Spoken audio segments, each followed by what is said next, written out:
Just a day after their deployment, Burundian troops were attacked by the M23, according to the Democratic Republic of Congo army.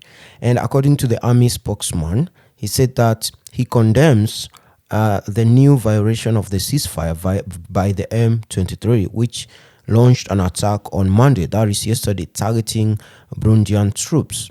And for those who may not know, is that on Saturday, this past Saturday, Burundi deployed about 100 troops to Kichanga.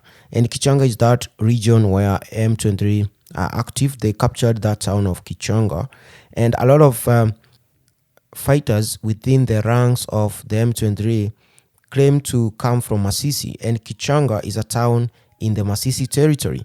So that's why M23 went to take Kichanga. But the other reason why they took or they tried to take Kichanga is because of the strategic position of Kichanga. It's on a highway that connects Congo and Goma and those regions to the Ugandan border. So they were trying to capture Kichanga the same way they took Bunagana, which is another town on the Ugandan border.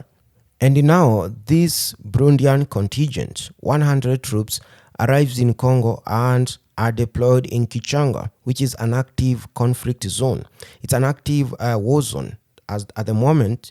And there were three alternatives for the Burundian troops: either be deployed to Kibumba and Lumangabo, which is where the Kenyan troops are at the moment, and the Burundians refused. The other alternative was for them to be deployed near the Ugandan border. So the Burundians said, no, let's deploy the South Sudanese to that region. So the only other left alternative for them was to be deployed on the western flank, which is Sake all the way to Masisi. And that's where they were deployed. But Sake to Masisi is where M23 is trying to outflank and try to retake Goma. So that's why the Burundians went there and they were attacked. But the other reason why Burundi refused to take the eastern flank, which is where we have Mount Nyiragongo, we call it the Mount Nyiragongo axis, is because of the Rwandan border. The Rwandan border is not far from the Mount Nyiragongo or from Kibumba or from Rumangabo camp. So that is where the Kenyans are. And if they were to be repressed by the Burundians would have been attacked by the Rwandans. Yeah, we know Rwanda is somehow part of M23, but they would have sent their troops under the banner or the flag of Rwanda to attack the Burundians, because these two countries, their armies are sworn enemies. The army of Burundi and the army of Rwanda are sworn enemies, and this has everything to do with the politics in that region, because we have the ruling party in Burundi called CNDD-FDD, which is a Hutu party, is a sworn enemy of the party in Rwanda, which called RPF, which is a Tutsi party.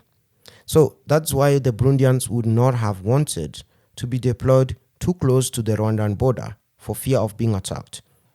Another angle to this is the provocation by the M23 towards the ICRAF, because obviously the M23 have violated their terms of ceasefire by attacking soldiers of the East African Community Regional Force. Now, they never attacked the Kenyans, but they have attacked the Burundians.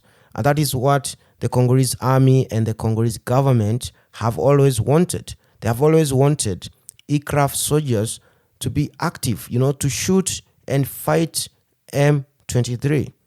Of course, until now, the Kenyans have not done that.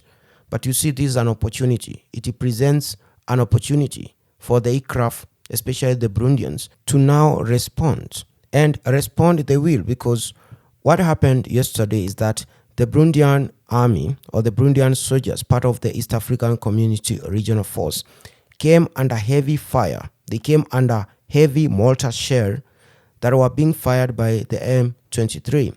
And they were firing using Type 82 mortars and Type 120 mortars. And for those who maybe know this type of weapons, is that the Type 82 is those smaller mortars that sometimes are carried by a squad of troops. 4 or 5 troops can carry it. But the Type 120 is heavy, it's bigger, and it has to be mounted on top of a pickup truck. So they came under heavy fire from all those types of mortars. And this then means that M23 have declared a war, against the East African Community Regional Force. And we are going to see how the East African Community Regional Force is going to respond, because the Kenyans have to respond. I mean, they are being attacked by M23. They may not be the ones being attacked, but their friends in the same force, that is the Burundians, are being attacked. So they also have to fight. And this conflict can get out of hand very quickly, because we know the others, like the Ugandans, pretend to be part of the East African Community Regional Force. But we know if this conflict escalates, we know which side Uganda will be fighting on. They won't be fighting on the side of Congo. They'll be fighting on the side of Rwanda. And that's what it is. And I hope the Kenyans know that, because if they do not watch their backs, they're going to come under heavy fire from the Ugandans and the Rwandans, and even now the M23. So that region right now is going to be volatile.